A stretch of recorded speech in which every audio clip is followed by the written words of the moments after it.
Men are from Mars, women are from Venus, and though we may share a planet and many other similarities, our bodies function in some majorly different ways.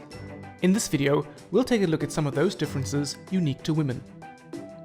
Women between the ages of 12 and 50 years old undergo a monthly cycle in which their uterus prepares for pregnancy.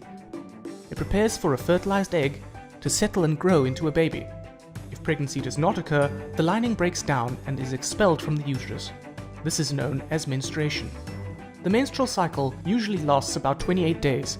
During this period, women undergo drastic hormonal fluctuations as well as physical discomforts such as abdominal cramps, headaches, backaches, and general nausea.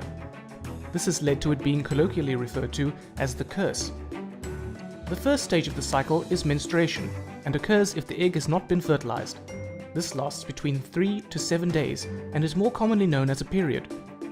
Because the egg has not been fertilized, the uterus lining, called the endometrium, is not needed, and hence it breaks down and is lost through the vaginal canal with some blood. The next stage is known as ovulation, and is when the woman is most fertile. After menstruation, the lining of the uterus thickens up again in preparation for a fertilized egg, and inside the ovary, a follicle develops. At about 14 days into the cycle, an egg is released from the follicle in the ovaries, and fertilization could take place. If the egg is fertilized and embeds itself in the thick uterine lining, the lining is not shed, and thus menstruation does not occur, and the woman becomes pregnant. If it doesn't manage to embed, then the lining will break down and menstruation will occur and the cycle is repeated. The menstrual cycle is controlled by two main hormones, estrogen and progesterone. We met these hormones in this video. Estrogen is produced by the ovaries and causes the uterus lining, the endometrium, to thicken again after menstruation so that it is ready to receive an embryo. Progesterone is produced by the empty follicle in the ovary.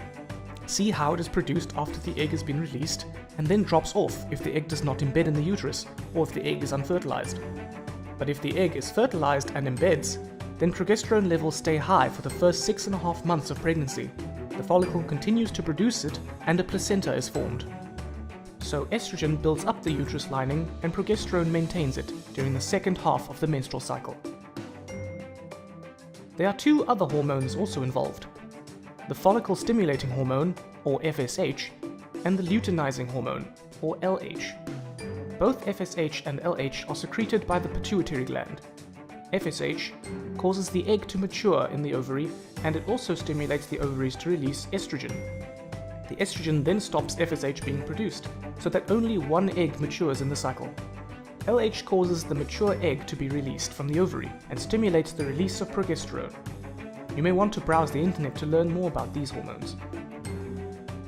So from this video, you should now have a better understanding of how the menstrual cycle works, how the main hormones estrogen and progesterone control it, and how a woman's body is affected by these drastic changes.